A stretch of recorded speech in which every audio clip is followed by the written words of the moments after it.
Terima Pak. kasih Tetap Bapak. semangat. Berkat doa Pak Dokter ini. Amin, amin. Nah, Ini sesi terakhir ya. ya, Dari jam berapa tadi? Dari jam jam setengah 7.30. delapan. Allah. Mudah-mudahan pengorbanannya di hari Minggu, hari libur, ya, ini akan menambah nilai, ya, Amin, amin Pak Dokter. ilmu pada mahasiswa semua. Amin. Amin. Siapa yang presentasi?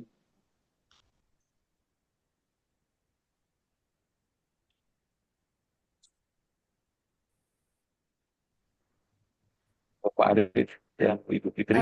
Iya Pak, sebentar Pak. Ya, nggak apa-apa.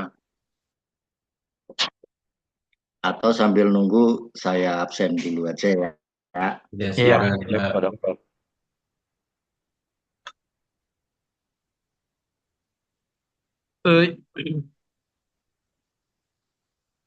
Muncul PPT sebentar.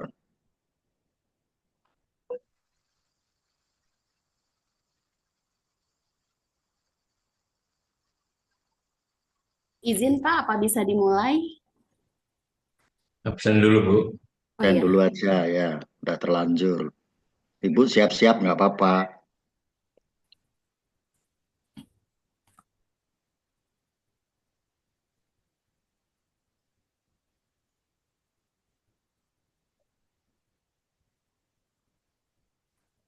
Ini kebetulan saya masih jadi host ya. Tuh.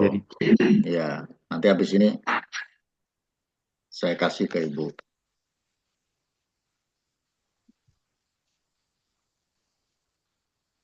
Pertemuan keempat. Putri Andini, Hadir, Pak.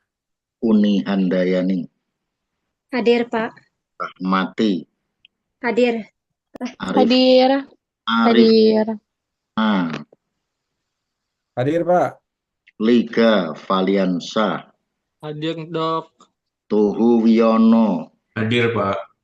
Putri Ngawirabaya, Hadir, Pak. Fiatul Ilmah, Hadir, Pak. Toto Endroyono, hadir Pak Dokter. Twini Zulia, Hadir, Dok. Nurlina, Hadir, Dokter. Hasanah, Hadir, Bapak. Merianti, Hadir, Pak.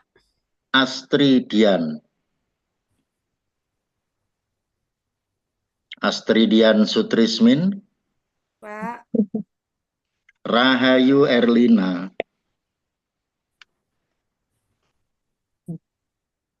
Bu Rahayu ada? Belum ada ya. Masuk. Atifatur Rahmaniyah, Hadir, Pak. Fitri Maulidiyah, Hadir Pak. Zahra Salsabila, Hadir, Sir. Esther Suryani Banjar. Hadir, Pak Dokter. Ini nomor induk Saya belum masuk. Saya Pak Dokter Baru. Haris. namanya siapa? Haris. Belum masuk kenapa katanya? Nggak tahu ya Pak Dokter. Lapor ke Kalau TU ya. Ini nomor induknya udah masuk ini. Baik. Astri, Astri Permatasari. Hadir, Pak. Ya.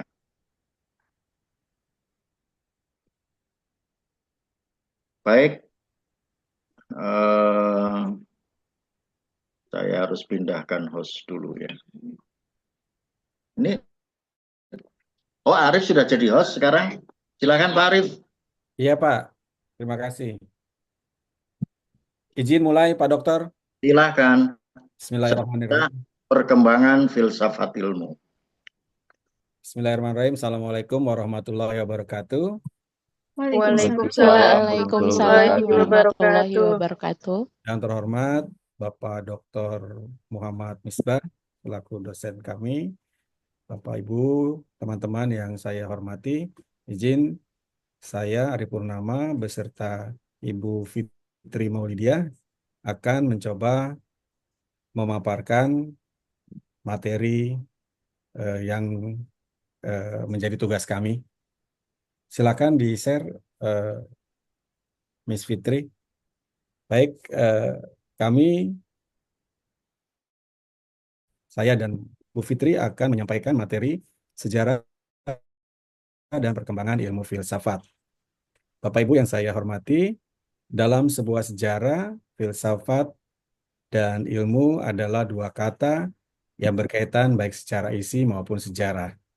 Karena lahirnya ilmu tidak lepas dari peran filsafat, sebaliknya perkembangan ilmu semakin memperkokoh keberadaan filsafat.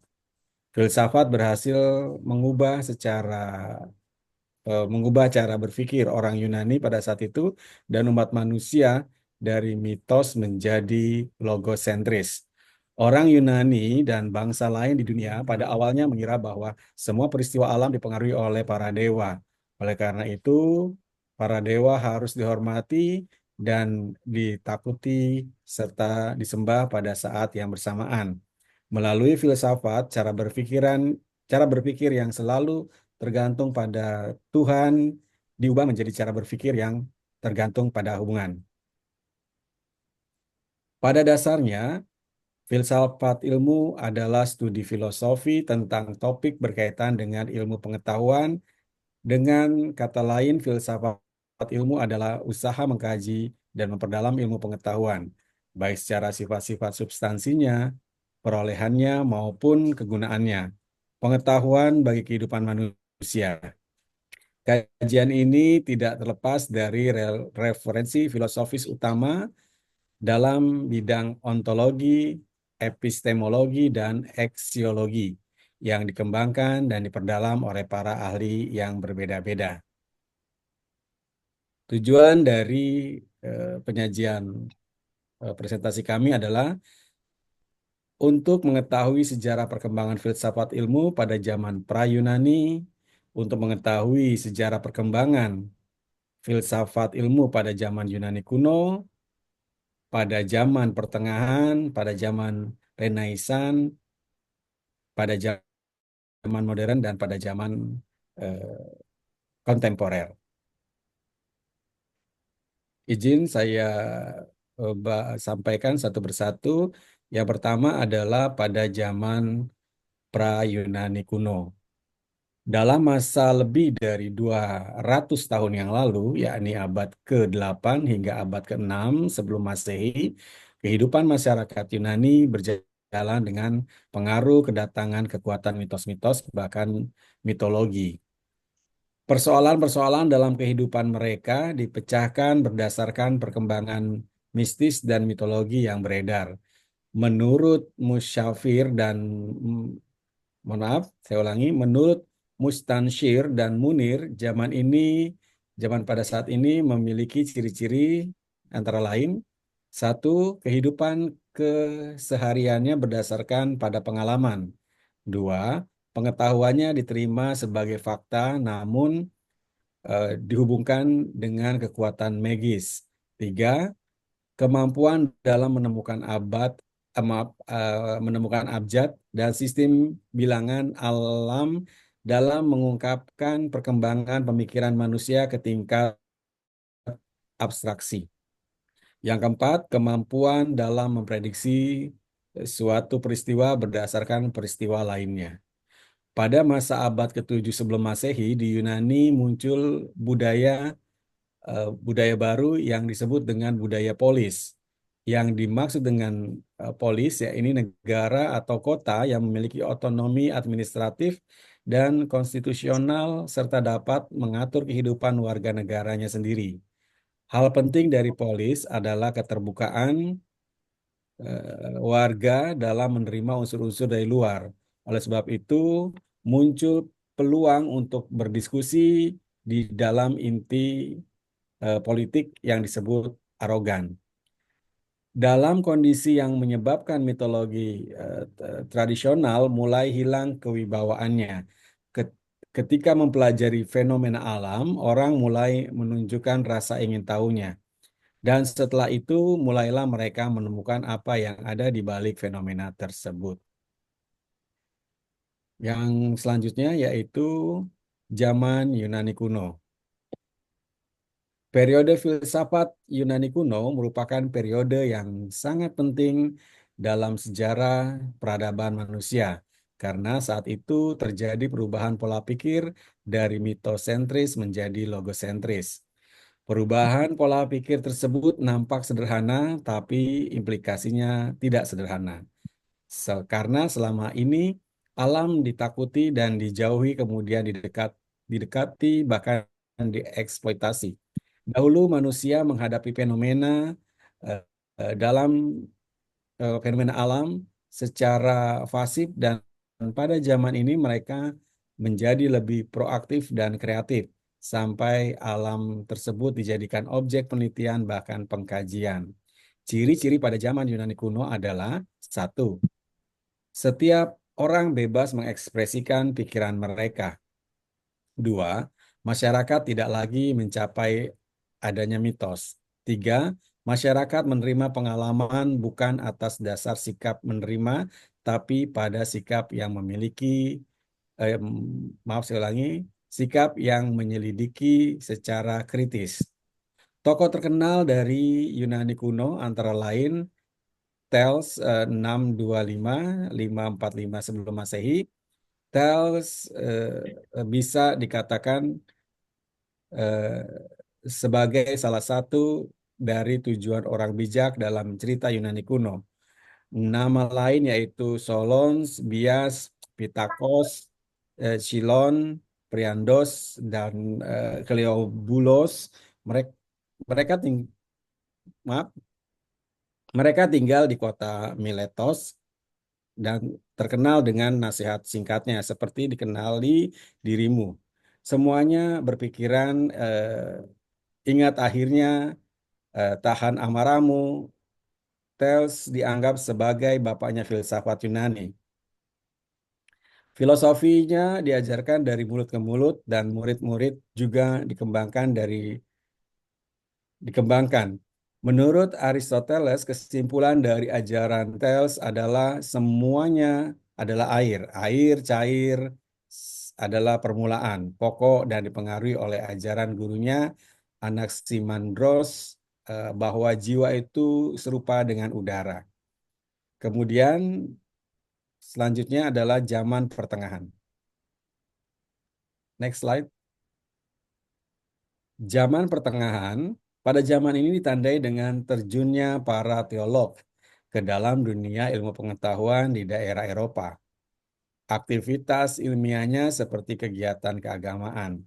Pada umumnya, kegiatan mereka bertujuan untuk mendukung kebenaran keagamaan. Sementara itu, di daerah timur, Islam pada abad ke-7 Masehi juga mengalami kemajuan pesat.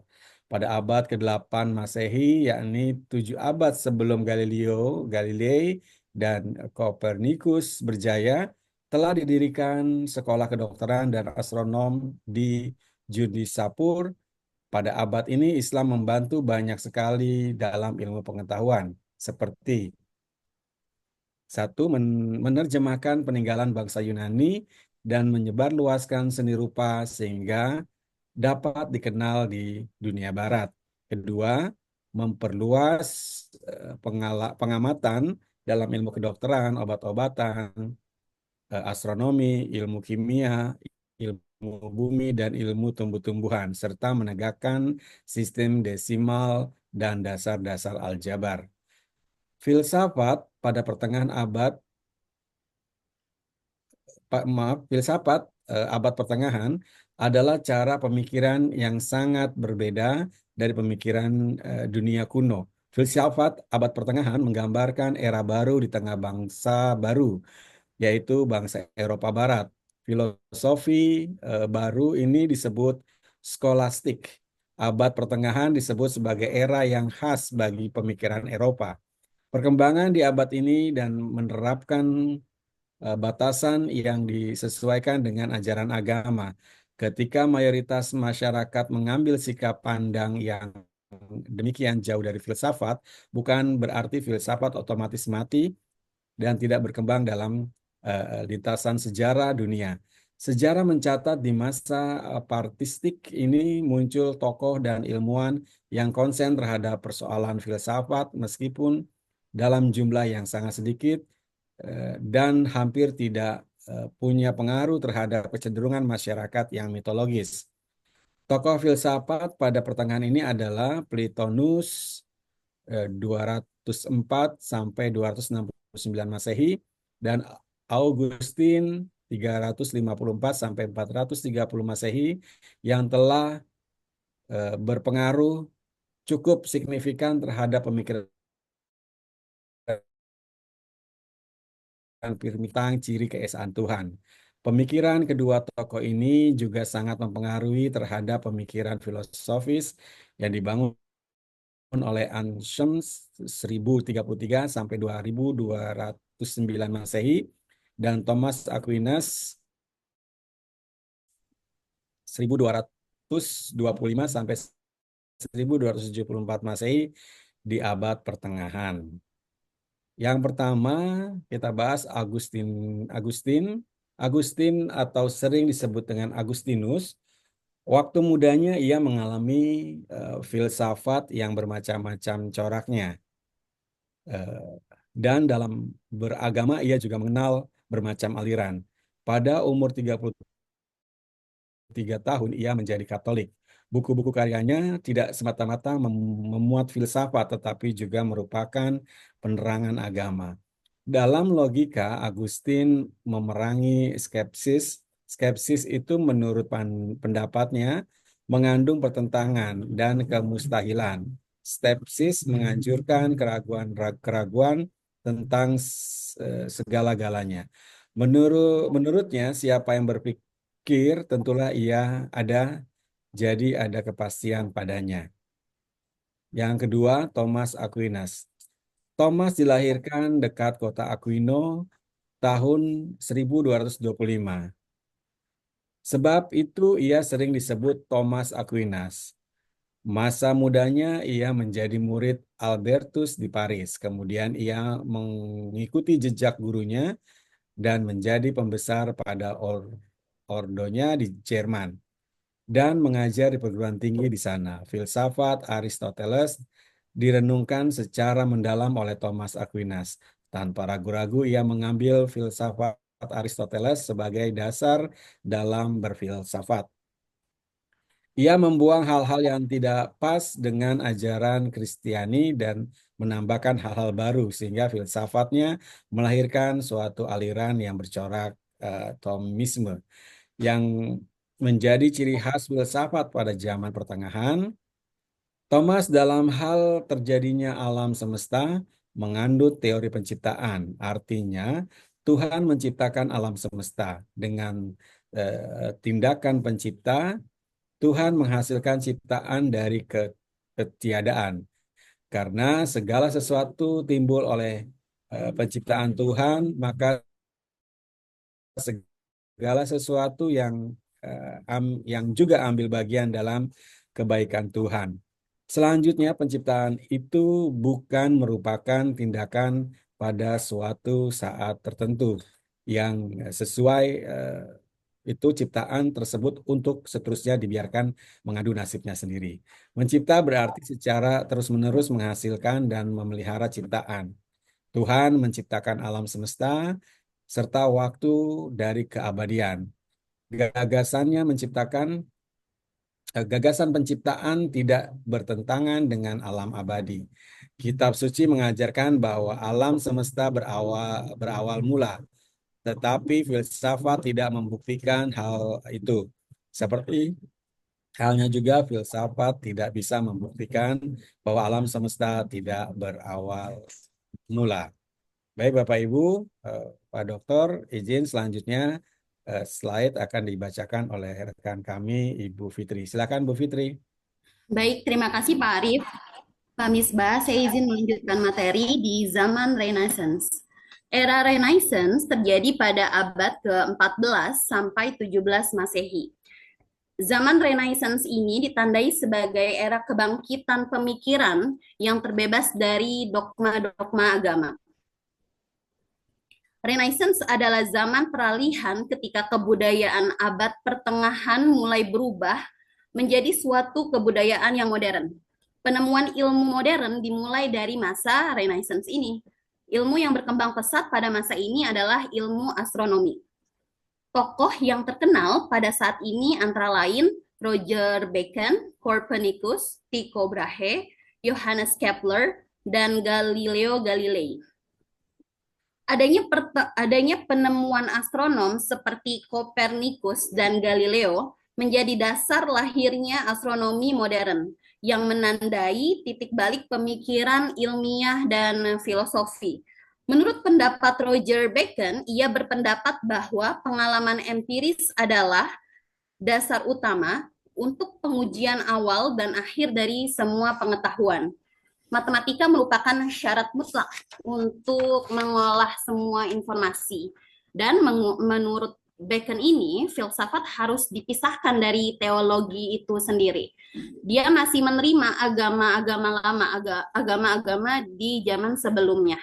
Tapi dia berargumen bahwa akal dapat membuktikan keberadaan Tuhan. Akan tetapi, pada pokok-pokok teologi lainnya, hal ini hanya diketahui melalui wahyu. Menurutnya, kemenangan iman itu hebat ketika dogma-dogma agama itu tampak tidak berarti. Kopernikus sendiri adalah seorang tokoh gereja ortodoks. Ia mengemukakan bahwa matahari berada di pusat jagat raya dan bumi memiliki dua macam gerak, yaitu perputaran dalam sehari-hari pada porosnya dan gerak tahunan yang mengelilingi matahari.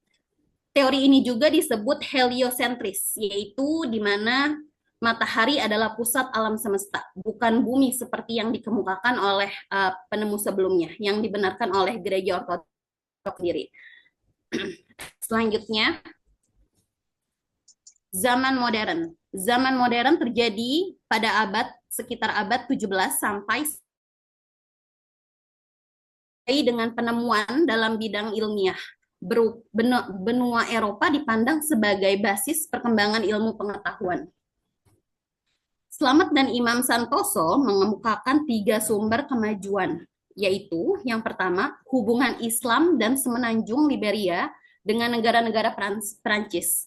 Yang kedua, perang salib yang terjadi pada tahun 1100 sampai 1300 Masehi yang terulang sebanyak 6 kali menjadikan tentara Eropa menyadari kemajuan negara Islam. Yang ketiga yaitu jatuhnya Istanbul ke tangan bangsa Turki pada tahun 1453 sehingga para pendeta dan sarjana mengungsi ke Italia dan negara-negara Eropa.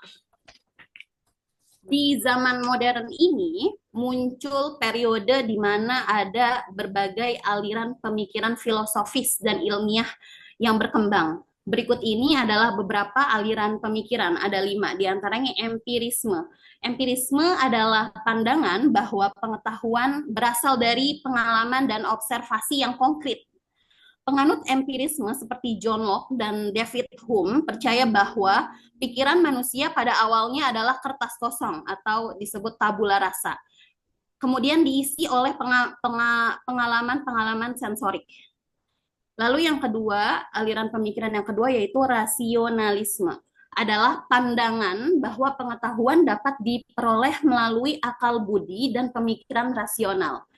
Penganut rasionalisme seperti René Descartes dan Baruch Spinoza memiliki argumen bahwa beberapa pengetahuan mendasar tidak bergantung pada pengalaman empiris, melainkan pada alasan dan pemikiran yang tepat. Mereka menganggap akal budi sebagai sumber utama pengetahuan yang dapat diandalkan. Kemudian aliran yang ketiga di zaman modern ini yaitu skeptisisme.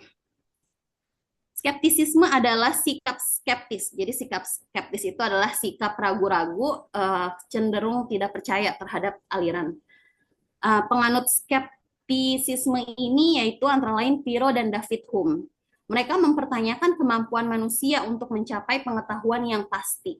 Mereka menekankan kehati-hatian dalam menerima keyakinan dan teori, dan mengajukan pertanyaan-pertanyaan kritis tentang dasar dan validitas tentang klaim pengetahuan. Yang keempat, nihilisme. Nihilisme adalah pandangan bahwa tidak ada nilai absolut atau makna objektif dalam dunia ini. Penganut aliran ini seperti Friedrich Nietzsche meragukan nilai-nilai moral, agama, dan struktur sosial yang ada. Mereka menganggap kehidupan tanpa makna dan menekankan pentingnya individu dalam menciptakan makna dan nilai-nilai mereka sendiri. Kemudian yang terakhir, positivisme adalah pandangan bahwa pengetahuan hanya dapat diperoleh melalui metode ilmiah dan observasi empiris. Penganut positivisme ini yaitu Auguste Comte. Beliau berargumen bahwa ilmu pengetahuan adalah satu-satunya bentuk pengetahuan yang valid. Mereka menekankan pentingnya metode ilmiah dalam memahami dunia dan menolak keyakinan atau konsep yang tidak dapat diuji secara empiris. Kemudian zaman yang terakhir, zaman kontemporer. Yang dimaksud dengan zaman kontemporer dalam konteks ini adalah era tahun ke tahun terakhir yang kita jalani hingga saat ini. Hal yang membedakan pengamatan tentang ilmu di zaman modern dengan zaman kontemporer ini adalah bahwa zaman modern adalah era perkembangan ilmu yang berawal sejak sekitar abad ke-15. Sedangkan zaman kontemporer sorotannya pada berbagai perkembangan terakhir yang terjadi sampai sekarang. Sebagaimana telah dikemukakan sebelumnya, sebagai kelanjutan mata rantai sejarah perkembangan ilmu filsafat, berbagai hal baru yang ditemukan dan dapat kita amati di era kontemporer tidak terlepas dari berbagai penemuan dan dasar-dasar ilmu yang telah ada dan diciptakan oleh para penemu, pakar, atau filosofis di masa-masa sebelumnya. Sebagaimana ilmu di zaman modern mempunyai karakteristik khusus yang membedakannya dengan ilmu di zaman klasik dan zaman pertengahan, maka ilmu kontemporer pun demikian. Aliran-aliran penting yang berkembang dan berpengaruh pada abad 20 antara lain pragmatisme, vitalisme, fenomenologi, eksistensialisme, filsafat analitis, strukturalisme, postmodernisme, dan semiotika. Pragmatisme aliran ini sangat terkenal di Amerika Serikat. Pragmatisme mengajarkan bahwa apa yang benar berguna secara praktis. Oleh karena itu, pragmatisme memakai akibat-akibat praktis dari pikiran-pikiran dan kepercayaan sebagai ukuran menetapkan nilai kebenaran. Kemudian yang kedua, vitalisme. Vitalisme berpandangan bahwa aktivitas organisme hidup diatur oleh kekuatan hidup atau prinsip yang berbeda dari kekuatan fisik. Aliran ini muncul sebagai reaksi terhadap perkembangan ilmu teknik dan industrialisasi, di mana segala sesuatu dapat dianalisa secara matematis. Tokoh paling penting dari vitalisme ini adalah Henry Bergson, yang lahir pada tahun 1859 dan wafat di tahun 1941. Beliau adalah salah satu filsuf Prancis paling terkenal dan berpengaruh di akhir abad ke-18 dan awal abad ke-20. Yang ketiga yaitu fenomenologi. Berasal dari kata fenomena yang berarti gejala atau apa yang terlihat. Oleh karena itu, fenomenologi adalah studi tentang apa yang dilihat atau apa yang terlihat. Pelopor fenomenologi ini adalah Edmund Husserl. Kemudian yang keempat yaitu eksistensialisme. Merupakan aliran filosofis yang melihat semua fenomena berdasarkan keberadaan. Padahal istilah eksistensialisme tidak mengacu pada sistem filosofis tertentu. Keberadaan adalah cara berada di dunia. Namun orang-orang menyadari hal itu sebabnya semuanya penting bagi orang-orang. Kemudian analitis, filsafat analitis. Analitis atau filsafat bahasa merupakan reaksi terhadap idealisme, khususnya neogelianisme. Strukturalisme muncul di Prancis pada tahun 1960 dan dikenal pula dalam linguistik, psikiatri, dan sosiologi. Strukturalisme pada dasarnya menegaskan bahwa masyarakat dan kebudayaan memiliki struktur yang sama dan tetap, berbeda dengan filsafat eksistensialisme yang tadi telah dipaparkan, yang menekankan pada peranan individu. Kemudian yang terakhir yaitu semiotika. Semiotika itu sendiri adalah teori tentang tanda dan penandaan. Seorang ahli semiotika seperti Barthes dalam awal pemikirannya melihat kehidupan sosial dan kultural dalam kerangka penandaan melalui pendekatan semiotika yang didasarkan atas kerangka linguistik Saussurean. Kehidupan sosial menjadi pertarungan demi prestige dan status, atau bisa juga ia menjadi tanda pertarungan ini. Semiotika juga mempelajari bagaimana tanda melakukan penandaan. Baik, itu aja yang dapat disampaikan. Kesimpulannya mungkin akan dibacakan kembali oleh Pak Arief. Baik, terima kasih Bu Fitri atas paparan. Selanjutnya izin saya sampaikan kesimpulan pada paparan kami. Setiap perkembangan ilmu pengetahuan tidak dapat dipisahkan dari perkembangan pemikiran teoritis yang selalu dikaitkan dengan peradaban zaman Yunani. Maka periodisasi perkembangan ilmu pengetahuan mulai disusun dari zaman pra-Yunani kuno sampai adanya penemuan-penemuan pada zaman kontemporer. Penemuan-penemuan nyata selama berabad-abad dari zaman pra-Yunani kuno sampai zaman modern sangat dipengaruhi oleh para filsuf yang hidup pada zamannya.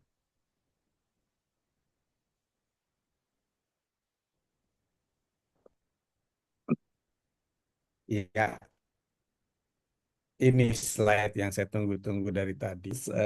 Telah menyimaknya paparan dari kami. Terima kasih Pak Dokter. Demikian saya akhiri. Namun sebelumnya jika ada yang ingin ditanyakan, ditambahkan, disanggah atau dikuatkan, mangga silakan. Saya tutup dulu. Wassalamualaikum warahmatullahi wabarakatuh. Waalaikumsalam warahmatullahi wabarakatuh. Ya, itu sejarah dari zaman Yunani kuno sampai sekarang. Zaman sejarah perkembangan filsafat ilmu.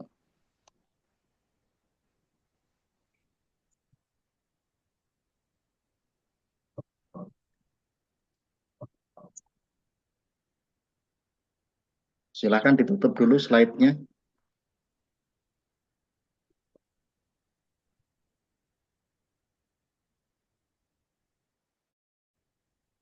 Nih, saya tambahin dikit. Mau ditambahin dikit apa banyak? Banyak. Nah, berapa tahun kan ya? Berapa ratus tahun itu? 600 ditambah 2000 tahun. 2600 tahun. 600 sebelum Masehi. Sekarang 2025, 2025. 31 abad ya Pak Dokter.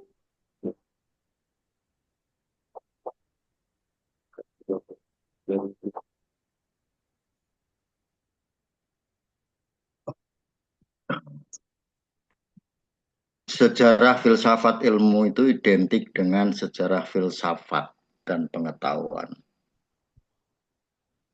Sejarah itu sendiri biasa dipadankan dalam bahasa Inggris dengan history yang mengacu pada peristiwa di masa lampau. Maka sejarah filsafat ilmu dapat dipahami sebagai peristiwa atau masa lampau filsafat dan pengetahuan. Menurut Burhanuddin 2018. Filsafat dan ilmu adalah dua kata yang saling terkait, baik secara substansial maupun secara historis. Karena kelahiran ilmu tidak lepas dari peran filsafat. Sebaliknya, perkembangan ilmu memperkuat keberadaan filsafat. Itu hubungan timbal balik ya antara filsafat dan ilmu pengetahuan. Filsafat melahirkan ilmu pengetahuan, Nah, sebaliknya juga ada berkembangnya ilmu pengetahuan dan termasuk teknologi itu memperkuat keberadaan filsafat. Perkembangan sejarah filsafat di dunia barat dapat dibagi dalam 4 periodisasi. Periodisasi ini didasarkan atas pemikiran yang dominan pada waktu itu. Keempat periode itu pertama adalah periode Yunani. Maaf, saya buka baju gerah. Pertama adalah periode Yunani kuno atau periode klasik. Ciri pemikiran filsafat ini adalah kosmosentris, yakni para filosof masa ini mempertahankan asal-usul alam semesta dan jagat raya, kosmos. Ini singkatnya ya. Yang kedua adalah periode abad pertengahan. Ciri pemikiran abad ini teosentris, yakni filosof pada masa ini memakai pemikiran filsafat untuk memperkuat dogma-dogma agama, Kristiani terutama. Yang ketiga adalah periode abad modern. Para filosof menjadikan manusia sebagai pusat analisis filsafat. Sehingga pada masa ini pemikiran filsafat itu cenderung antroposentris. Yang keempat adalah periode abad kontemporer. Ciri pokok pemikiran periode ini adalah logosentris. Artinya teks menjadi tema sentral pada diskusi para filosof. Nah, kalau diringkas ya dalam bentuk mind map, itu dalam selembar itu seperti ini. Walaupun ya nggak lengkap ini ya. Itu ada zaman Yunani kuno, zaman pertengahan, zaman Renaissance, dan zaman modern. Nah, di sini kontemporer belum masuk ini di mind map ini. Yunani kuno itu abad 7 sampai 2 sebelum Masehi. Tokoh-tokohnya yang ada bukti ya sejarah itu dimulai di tahun 624 kelahiran Thales itu sebelum Masehi. Kemudian Pythagoras, Socrates, Demokritos, Plato, Aristoteles.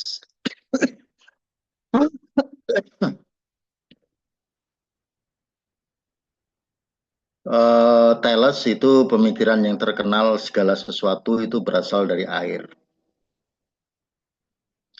Kemudian Pythagoras itu menemukan teori yang disebut juga dengan teori Pythagoras. Ya.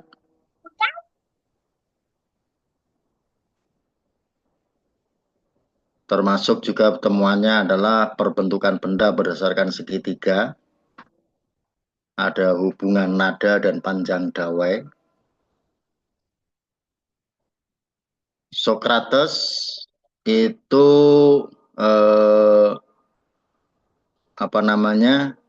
teori yang terkenal adalah atau metode dialektika ya, untuk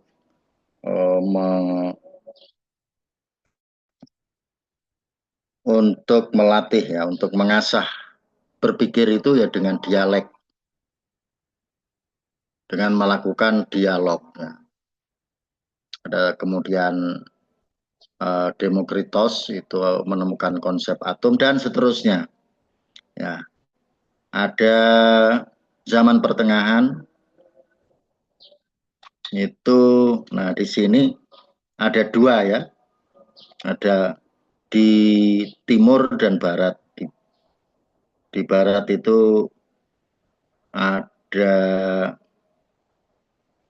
ya termasuk ini masuk di pertengahan itu Renaissance itu antara ya zaman modern dan pertengahan. Itu ada Galilei, Johannes Kepler, Tycho Brahe, Copernicus. Sementara di timur ada Ibnu Sina, ya, Al-Razi dalam bidang kedokteran, kemudian di Bani Umayyah itu banyak berkembang ilmu astronomi. Di masa Khalifah Al-Ma'mun berkembang ilmu aljabar, aritmatika. Dan tokoh yang terkenal juga Umar Khayyam itu dalam perbintangan. Perbintangan itu astronomi apa logi?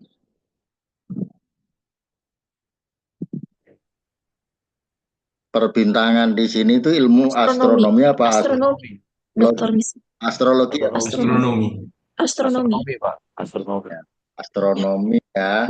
Kalau astrologi itu yang zebra lah, apa itu namanya? Yang Virgo, Scorpio. Nah, itu astrologi. Yo, gitu ya. Iya, Nah, ini betul. yang astronomi, yang bintang-bintang ya. Falak, ilmu falak. Ilmu falak, tapi bukan untuk memalak ya. Menghitung. Terus ada zaman modern. Nah, ini singkatnya. Kalau panjangnya ini, nah, uraiannya zaman Yunani kuno 6 sebelum Masehi sampai 6 Masehi. Jadi perkembangan ini terjadi sekitar abad 6 sebelum Masehi. Perkembangan pengetahuan khusus pada zaman ini adalah kemampuan menulis dan berhitung yang dapat dilihat di Babilonia. Babilonia itu kalau kita ingat sejarah, itu Nabi Ibrahim itu. Ya. Pak, ya. Di mana itu? Ya, di daerah situ. Semisal peta perbintangan, siklus mingguan, bulan, dan matahari yang kemudian melahirkan kalender. Ya, kalender ya. Kalender ya, Pak. Kalender.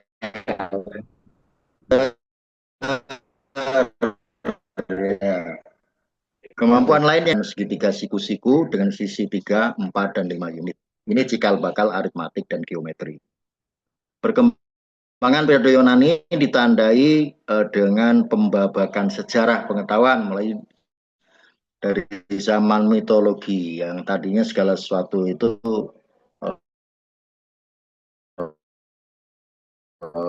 didasarkan pada mitos, ya. Dewa, ya percaya pada dewa-dewa, filsuf alam, kemudian muncul filsuf sofis hingga lahir zaman keemasan Yunani yang tadi dengan zaman logos, yang kemudian muncul zaman second adventure dan diakhiri masa Helenistik. Tokoh utamanya adalah Thales, ya, mengkaji tentang asal-usul alam. Nah, perjalanan keilmuan Thales cukup kuat karena ia pernah mengunjungi Mesopotamia dan Mesir untuk mempelajari Saronic cycle, ya. Siklus Saros yaitu interval gerhana selama 18 tahun dan 11/1/3 hari. Pengetahuan inilah digunakan oleh Thales untuk meramal peristiwa yang akan datang. Seperti ramalan terjadinya gerhana matahari pada tahun 585 sebelum Masehi. Serta ramalan tentang tahun-tahun terjadinya kelangkaan buah zaitun, yang dengan ramalan inilah ia memegang hak monopoli atas perdagangan zaitun. Nah, ketepatan ramalan Thales menempatkan dirinya sebagai satu di antara 7 orang arif, ya, orang bijaksana bangsa Yunani saat itu.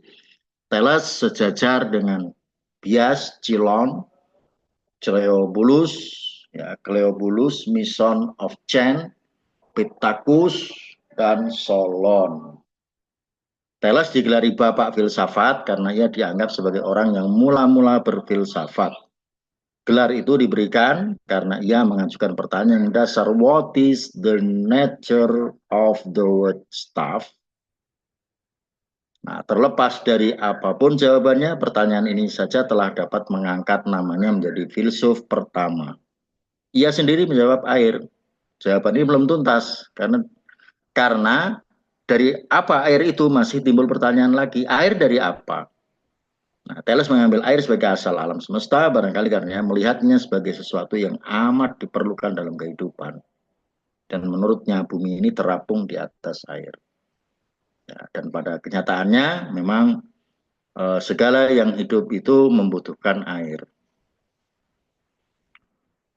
Yang kedua, Heraklitus 544-484. Heraklitus mempunyai kesimpulan bahwa yang mendasar dalam alam semesta ini bukan bahannya, melainkan aktor dan penyebabnya, yaitu api. Api adalah unsur paling asasi dalam alam. Karena api dapat mengeraskan adonan roti dan sisi lain dapat melunakkan es. Nah, ada ungkapan yang terkenal sampai sekarang, itu ungkapan dari Heraklitus, tidak ada sesuatu yang abadi di dunia ini melainkan perubahan. Jadi perubahan itulah yang abadi, yang selalu ada dalam di alam ini. Ya.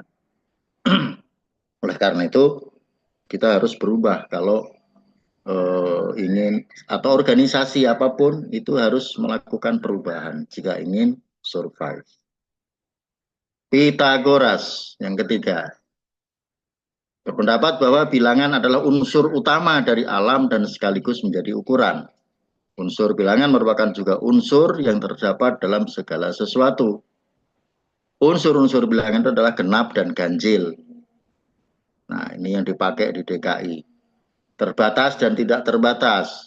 Selain dikenal karya di bidang geometri dan matematika yang dipelajarinya dari orang-orang Mesir, Pitagoras juga merupakan filsuf mistik yang mengedepankan kebuntuan nalar. Sofis.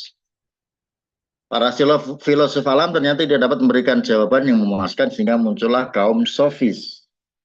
Istilah sofis sering dikaitkan dengan pengertian tipuan, hipokrit, dan sinis.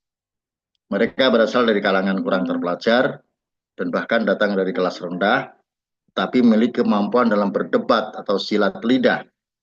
Pemikiran sofis dapat dilihat dari beberapa pandangannya yang saling bertentangan. Menganut moral relatif, tidak ada kebenaran umum, dan menganggap semua kebenaran itu relatif. Kaum sofis begitu populer di Yunani, dan ini menjadi sebab mengapa para filsuf menantang mati-matian mereka seperti yang dilakukan oleh Socrates. Para sofis, satu, Protagoras yang menyatakan bahwa manusia adalah ukuran kebenaran. Pernyataan ini mengindikasikan bahwa kebenaran itu bersifat pribadi atau private. Implikasinya tidak akan ada ukuran yang absolut dalam etika, metafisika maupun agama. Lalu ada Georgias yang datang ke Athena pada tahun 427 sebelum Masehi. Pemikiran sofis Georgias bahwa realitas itu sebenarnya tidak ada. Sehingga apapun yang kita saksikan ada, sesungguhnya adalah tidak ada. Pusingnya. Ada Zeno. Kemudian ada lagi Parmenides yang diperkirakan lahir tahun 450 sebelum Masehi. Kalau Zeno 490 Masehi. Nah, ini Zeno ini berhasil merelatifkan kebenaran melalui dua rumus. Pertama, siapapun tidak pernah mencapai garis finish. Ketika melakukan perjalanan, mula-mula Anda menempuh separuh jarak, lalu setengah dari separuh jarak, setengah dari sisa, dan kerja Anda selanjutnya adalah menghabiskan sisa yang tidak akan pernah habis. Anda tidak akan pernah mencapai garis finish meskipun secara empiris Anda telah lama mencapai garis finish itu. Demikian rumus relativitas yang digulirkan Zeno. Rumus ini berangkat dari penyelesaian matematika. Lalu Parmenides merupakan tokoh penting. Popularitas Parmenides disebabkan penemuannya tentang logika. Sehingga dikatakan sebagai logikawan pertama atau filsuf pertama dalam pengertian modern. Parmenides melahirkan sistem logika dikenal dengan deduksi logis. Ya, deduksi logis. Deduksi. Ada Socrates. Ini sudah filosof Yunani angkatan kedua ya. Socrates, Plato, Aristoteles. Ini Socrates Itu mulai filsafatnya dari pengalaman sehari-hari, mirip yang dilakukan oleh kaum sofis. Perbedaannya Sokrates tidak menyetujui relativisme. Kaum sofis menurut Sokrates ada kebenaran objektif yang tidak bergantung pada saya atau pada kita. Untuk membuktikan adanya kebenaran objektif, Sokrates menggunakan metode tertentu yaitu dialektika. Dari kata Yunani dialegestai yang berarti bercakap-cakap.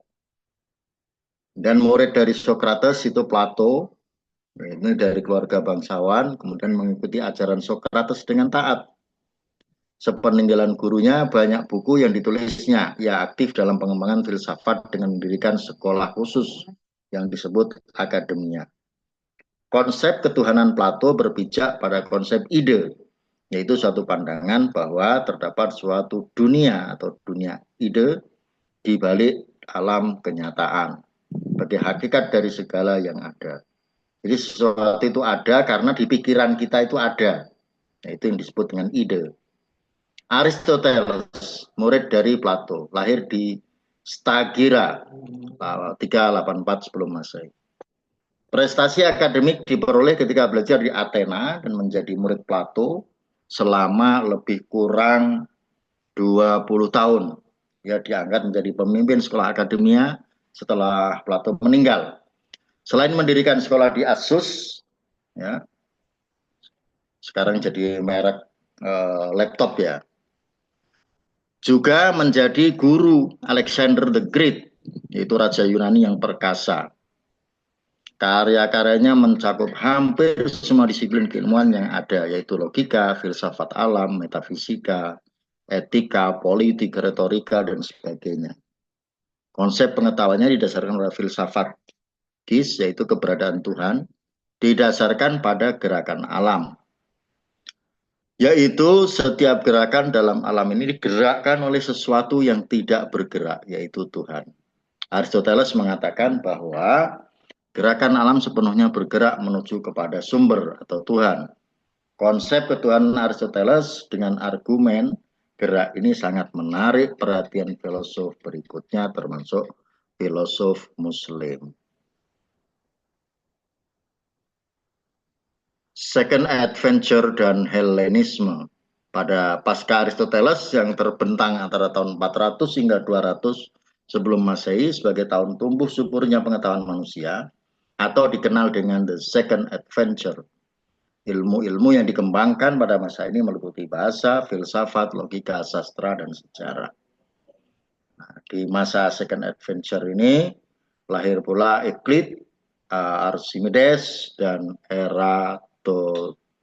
Eratosthenes ya, dengan berbagai keahlian masing-masing.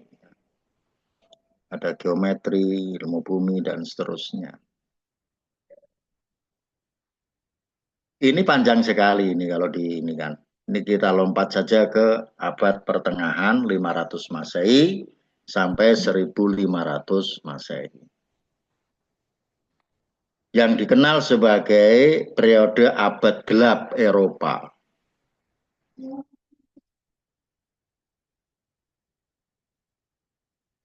Kenapa disebut dengan abad gelap di Eropa? Karena pada abad pertengahan ini ada dominasi gereja ya, dalam berpikir, dalam pengembangan pengetahuan.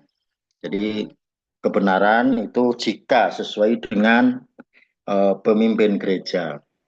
Kalau tidak, ya itu akan mendapatkan sanksi yang berat, sehingga merasa ya para ilmuwan itu terkekang untuk berpikir. Periode abad gelap Eropa hanya dikenal oleh beberapa ilmuwan, misalnya Putinius yang menekuni bidang aritmatika, penerjemah karyanya Euclides ke dalam bahasa Latin. Ada Matianus Capella, ada Bishop. Ya. Kemudian tokoh-tokoh terkenalnya adalah Plotinus, Agustinus, Anselmus, Thomas Aquinas, nama besar di era abad pertengahan ini, katakan pada dasarnya potensi atau mungkin al-wujud dan tidak mungkin bisa mengadakan dirinya sendiri tanpa adanya Tuhan. Ibnu Sina mengelompokkan ilmu dalam 3 jenis, yaitu objek-objek yang secara niscaya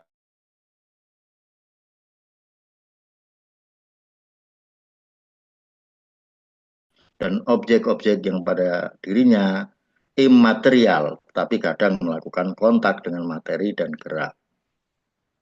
Dan Ibnu Sina itu di barat dikenal dengan Avesin, itu adalah seorang dokter ya, yang karyanya, salah satu bukunya itu berjudul Al-Qanun. Nah, itu diterjemahkan ke dalam berbagai bahasa. Ke dalam bahasa Inggris menjadi canon. Itu berisi tentang ilmu-ilmu kedokteran. Ibnu Khaldun yang karyanya bertebaran dalam berbagai bidang keilmuan. Ibnu Khaldun seorang filsuf sekaligus sosiolog terbesar di dunia Islam, menulis buku yang sangat terkenal berjudul Al-Muqaddimah. Dalam kitab ini Ibnu Khaldun membagi metafisika dalam beberapa bagian, yang salah satunya berbicara tentang hakikat wujud atau ontologi. Nah, salah satu tulisan Ibnu Khaldun juga yang sempat saya kutip dari disertasi saya itu berjudul Hatmiyatut Taghyir, artinya keniscayaan perubahan. Karena kebetulan disertasi saya berjudul manajemen perubahan di pesantren. Jadi berangkat dari asumsi bahwa suatu organisasi itu survive kalau melakukan perubahan. Sehingga saya mencari pesantren yang besar di Jawa Barat. Ketemu di Bekasi ya, terutama pesantren At-Taqwa. Lalu saya teliti perubahan-perubahan apa yang dilakukan oleh pesantren. Ibnu Khaldun membagi ilmu matematika ke dalam 4 subdivisi, yaitu geometri, aritmatika, aljabar, musik, dan astronomi. Al-Biruni yang kelima, ahli dalam bidang ilmu mineral. Salah satu karya terbesarnya adalah Al-Jawahir, batu-batu permata. Pada abad ke-11, Al-Biruni dikenal sebagai the master of observation di bidang geologi dan geografi. Yang ketiga, periode abad modern, tahun 1500 sampai abad 20. Tadi sudah dijelaskan oleh kelompok itu. Kelompok tadi ada lahir beberapa aliran, ada rasionalisme yang tokohnya adalah René Descartes tahun 1596 sampai 1650. Dan ini dikenal sebagai bapak filsafat modern yang berhasil melahirkan suatu konsep dari perpaduan antara metode ilmu alam dan ilmu pasti ke dalam pemikiran filsafat. Nah, René Descartes ini berpendapat bahwa segala sesuatu baru dapat diakui kebenarannya bila diukur oleh rasio. Ya, termasuk pengetahuan itu diperoleh dari rasio. Yang kemudian tokoh ini diikuti oleh Spinoza dan Leibniz. Empirisme ya, berasal dari kata empiris yang berarti pengalaman indrawi. Karena itu empirisme dinisbatkan kepada faham yang memilih pengalaman sebagai sumber utama pengenalan, baik pengalaman lahiriah maupun menyangkut dunia, maupun pengalaman batiniah menyangkut pribadi manusia. Jadi pengetahuan itu diperoleh dari pengalaman indrawi. Melihat, mendengar, merasa, mencium, ya, dan sebagainya. Meraba. Tokoh empirisme pertama yang mengembangkan aliran ini adalah Francis Bacon. Dia telah menyumbangkan pemikirannya dalam pernyataan selanjutnya dijadikan dasar akan adanya metode eksperimen dalam penelitian. Nah, jadi dari aliran empirisme ini itu lahir dalam dunia penelitian itu disebut dengan positivisme. Jadi kebenaran itu diakui suatu benar kalau bisa diempiriskan, bisa diverifikasi ya dengan bukti-bukti empiris. Lalu yang ketiga, kritisisme, kehadiran rasionalisme dan empirisme sangat bertolak belakang dari tujuan semula. Pada satu sisi, landasan aliran rasionalisme bertolak dari rasio, dan di sisi lain empirisme mendasarkan pada pengalaman, seolah sudah sempurna. Padahal kedua tawaran tersebut bukan jawaban tepat yang menurut Immanuel Kant. Nah, lalu kemudian Immanuel Kant berpendapat bahwa dia menengahi ya bahwa dan mengkritik ya bahwa pengetahuan kebenaran itu tidak hanya didasarkan pada rasio saja ataupun pengalaman indrawi saja, melainkan keduanya. Itu. Sehingga gabungan antara keduanya adalah syarat mutlak untuk bisa mengetahui. Idealisme adalah sistem filsafat dari Plato dan dikembangkan oleh para pengikutnya yang menekankan pentingnya keunggulan pikiran atau mind dan roh atau soul, jiwa atau spirit atau ide dari pada hal-hal yang bersifat kebendaan atau material.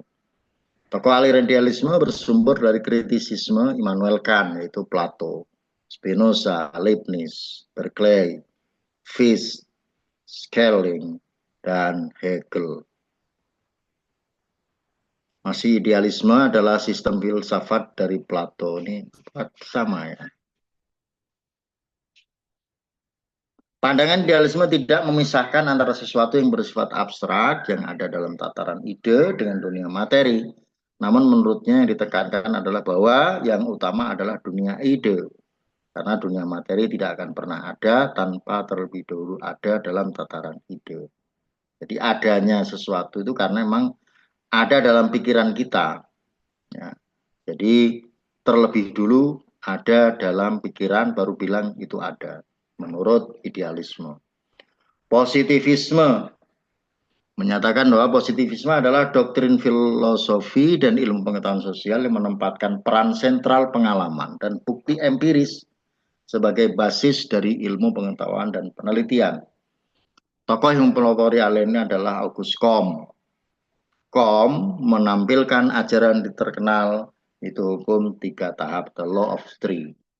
Melalui hukum inilah ia menyatakan bahwa sejarah umat manusia, baik secara individual maupun secara keseluruhan, telah berkembang menurut 3 tahap, yaitu tahap teologi atau fiktif, tahap metafisik abstrak, dan tahap positif atau ilmiah atau real. Marxisme, tokoh dalam aliran ini adalah Karl Marx. Ini abad modern ini, udah 18. Sudah tahun 1800-an. Marx banyak mengkritik metode dialektika Hegel karena menurutnya filsafat abstrak harus ditinggalkan karena teori, interpretasi, spekulasi, dan sebagainya tidak menghasilkan perubahan masyarakat. Marx secara khusus menekankan bahwa kekuatan ekonomi dalam masyarakat yang menciptakan perubahan dan menggerakkan sejarah yang bergerak maju. Abad kontemporer, yaitu akhir abad 19 dan seterusnya sampai sekarang. Filsafat kontemporer adalah periode sejarah filsafat barat yang dimulai pada akhir abad 19. Ditandai dengan suatu proses profesionalisasi disiplin keilmuan, filsafat, dan munculnya filsafat analitik dan filsafat kontinental beserta perdebatan di antara kedua kubu filsafat ini.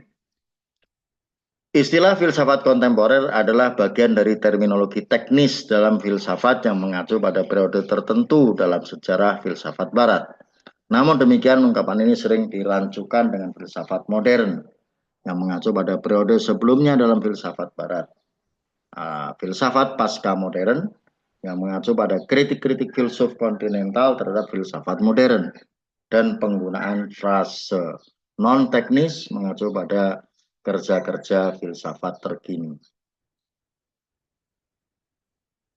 Jerman adalah negara pertama yang menjalankan proses profesionalisasi dalam filsafat.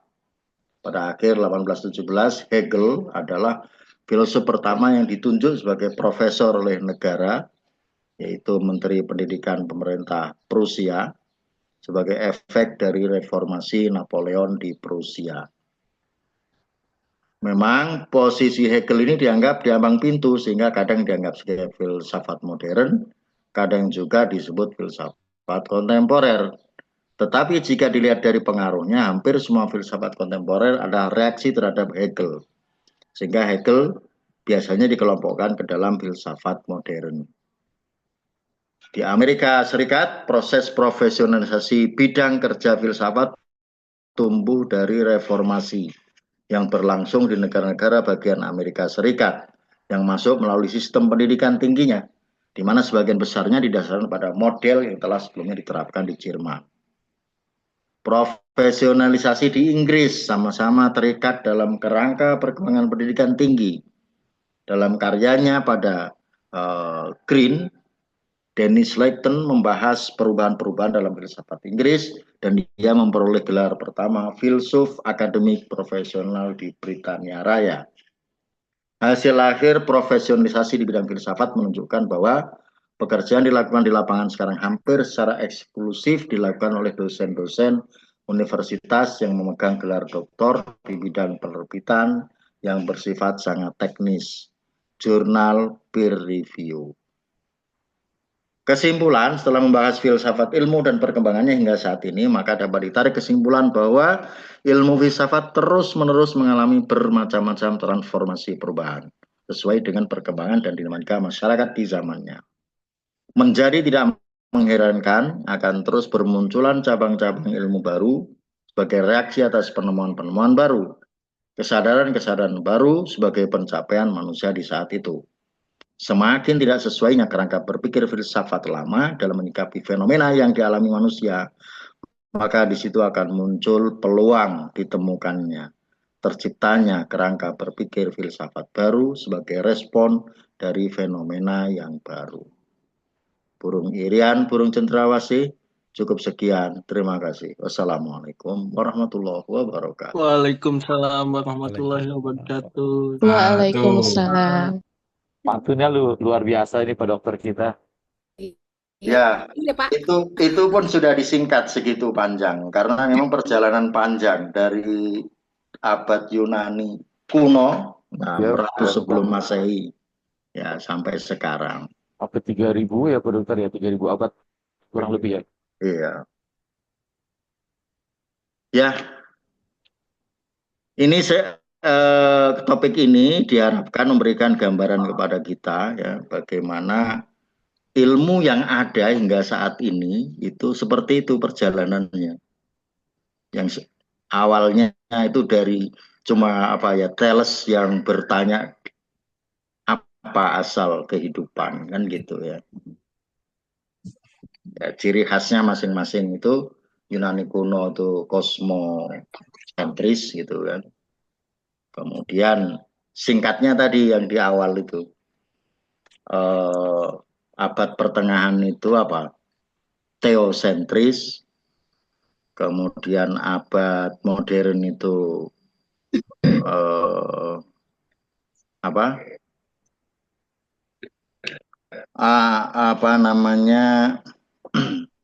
ya yang dipelajari, yang dikembangkan itu ilmu tentang manusia, dan modern itu mesin, teknologi, ya sampai kepada sekarang kontemporer itu sekarang yang berkembang ilmu itu, terutama yang berkembang pesat.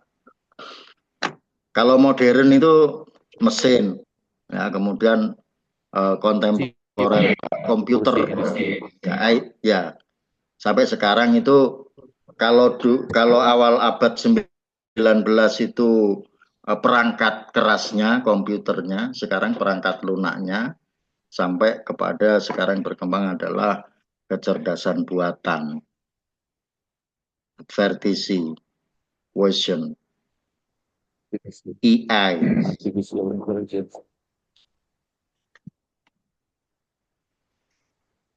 Baik, mudah-mudahan ada gambaran bagaimana perjalanan ilmu pengetahuan dari masa ke masa. Silakan kalau ada yang ingin bertanya.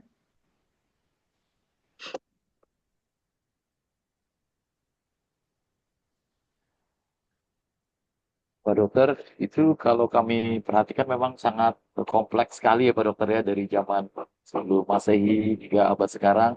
Cuman pada intinya memang teori-teori yang lama bisa digugurkan dengan teori-teori yang baru yang memang dengan adanya argumentasi, kemudian pembuktian dan seterusnya ya. Tadi disampaikan oleh Miss Fitri bagaimana teori tentang geosentris bisa dipatahkan oleh heliosentris dan seterusnya. Mungkin ke depannya juga seperti itu ya Pak Dokter ya. Teori-teori yang Ya. memang bisa dipatahkan dengan argumen-argumen yang baru itu Pak Dokter. Ya. Apakah memang demikian ya perkembangan keilmuan kita itu? Demikian. Terima kasih. Jadi memang seorang ilmuwan itu harus terbuka untuk dikritisi pendapatnya, ya, dan makanya penelitian itu kan bahasa Inggrisnya kan research, artinya mencari lagi gitu. Mengulang kembali ya Pak Dokter. Iya, ya, dan tidak ada penelitian itu yang benar-benar baru, nggak ada. Pasti berangkat dari sesuatu yang sudah diteliti sebelumnya. Bahkan dalam dunia akademik, ketika mau melakukan penelitian di bab 2 itu harus ada kajian teori kan. Kajian teori itu bisa dari buku dan dari penelitian terdahulu yang relevan. Nah, bahkan yang judulnya sama persis gitu kan, topiknya sama persis pun itu ada ya. Nah, terus nanti dijelaskan ya kedudukan penelitian yang akan dilakukan itu di mana gitu. Di mana bedanya. Kalau tradisi di UIN Jakarta itu penelitian selalu diawali dari teori. Teori yang mengatakan, misalnya teori A yang mengatakan bla bla bla. Nah, itu penulis selalu mengatakan bahwa saya setuju, penulis setuju sebagian ya, dan tidak setuju sebagian. Nah, yang tidak setuju itulah nanti yang dilakukan penelitian, ya, diverifikasi dengan data yang empiris, sampai akhirnya kesimpulannya nanti menghasilkan teori baru yang bisa jadi, karena tadi sebagian, jadi sebagian benar, sebagian itu disanggah. Ya, sehingga teori barunya itu melengkapi teori yang lama. Dan terus seperti itu. Nah, tidak ada kebenaran yang absolut dalam dunia filsafat, kecuali kebenaran itu kan ada, ilmu itu kan ada, pengetahuan itu biasa, pengetahuan biasa, pengetahuan ilmiah, pengetahuan filsafat, pengetahuan agama. Nah, ketahui pengetahuan agama ini dasarnya adalah wahyu. Jadi kebenaran itu didasarkan pada wahyu. Selama pengetahuan itu ilmiah dan filsafat, itu masih terbuka peluang untuk dilakukan kritis, dilakukan kritik dan revisi ya dari pengetahuan yang sudah ditemukan oleh ilmuwan-ilmuwan sebelumnya. Demikian Pak Hen. Terima kasih banyak Dokter ya. Saya juga baru tahu itu Dokter tadi Pak Dokter meng-highlight ya apa Heraklitus ya tentang bahwa sesuatu yang pas itu adalah perubahan itu sendiri gitu. Ya. Itu kan banyak dipakai di ini Pak Dokter untuk motivator dan seterusnya. Ternyata memang sudah berabad-abad yang lalu sudah ada ya Pak Dokter. Itu sebelum Masehi Heraklitus itu. Iya benar. Ya. Baru diangkat juga. Ya, berarti saya yang memang baru tahu sekarang tuh Pak Dokter. Terima kasih banyak Pak Dokter. Terus saya juga menemukan Ibnu Khaldun itu kan abad pertengahan juga itu. Betul, sekitar tahun 700 Masehi ya, 800 Masehi. Itu juga udah pernah menulis bahwa perubahan itu adalah sebuah keniscayaan. Betul, betul Pak Dokter. Betul. Berarti yang sesuatu yang pas itu perubahan itu sendiri Pak Dokter. Perubahan itu sendiri, sesuatu yang tidak berubah itu perubahan itu sendiri dari dulu gitu. Selalu ada perubahan. Sampai satu kapan? Lagi Pak Dokter, satu lagi saya waktu remaja itu kan suka belajar musik Pak Dokter. dokter ya, kemudian ke sekolah musik gitu ya. Dari situ saya baru tahu ternyata penemu musik itu Farabi itu sendiri yang tadi Pak Dokter sampaikan tuh, Iya. Al-Farabi. Jadi Al- bagaimana berhitung tentang nilai-nilai, ketukan-ketukan itu nilai matematika ternyata Pak Dokter. Terus Jadi saya itu kan semakin tajam. suara Betul. itu juga pengaruh dawai itu Ya, panjang betul Pak dawai Dokter. itu berpengaruh terhadap bunyi, Betul. ya, bunyi suara itu yang dihasilkan, bunyi yang dihasilkan dari petikan dawainya tadi. Jadi sekarang saya sudah mulai belajar observasi gitu Pak Dokter. Anak tuh setiap sesuatu itu juga coba kita observasi berdasarkan teori-teori yang ada. Memang nikmat sekali jadinya Pak Dokter hidup kita sekarang ini. Iya.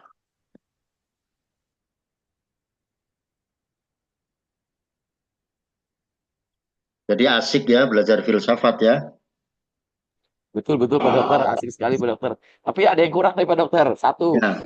kopi nggak ada nih Pak Dokter, nggak ada kopi nih Pak Dokter. Jadi agak oleng kita ini. Maaf. Harus disiapin tuh Pak. Kopi yang bagus gak pakai gula. Ya betul Pak Dokter. Ya, Tidak pakai benar. gula.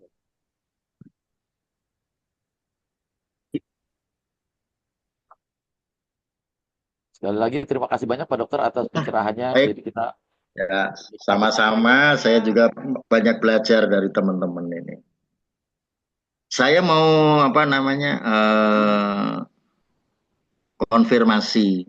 Kelompok 1 kemarin Pak Hen sama siapa? ya sama Rahayu Ayu, Pak Dokter, Erlina. Rahayu Erlina. Rahayu Atau Pak Yudhoyono, Erlina. Pak Hen. Terus kelompok 2 Kelompok 2-nya, saya lupa ya. Halo, kelompok 2. konsep pengetahuan kelompok 2.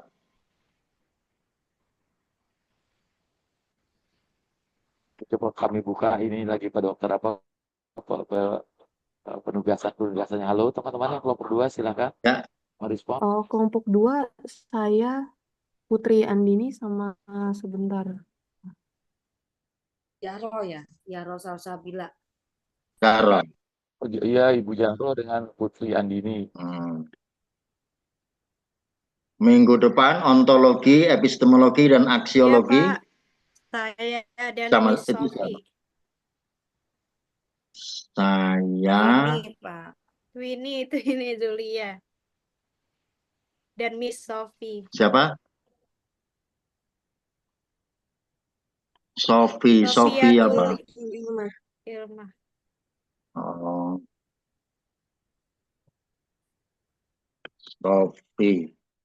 Sophie ini bisa COD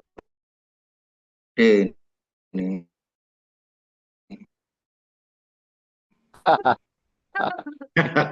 Saya, Pak Pak. juga ya, Pak Dokter ya. Sama saya, Pak. Twini Zulia. Twini. Allah Akbar, salah klik.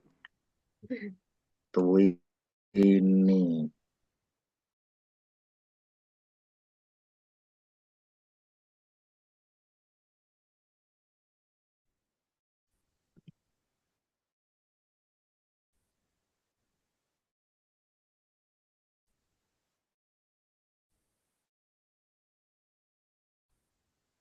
Oke. Cukup sekian. Terima kasih Pak Dokter. Ibu.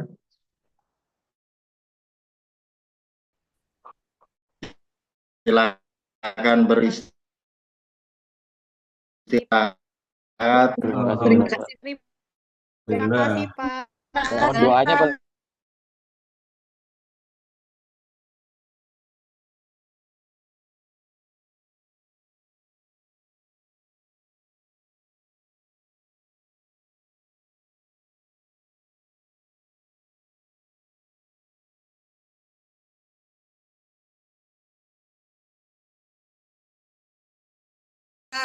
Iya. Statusnya ini. Oke.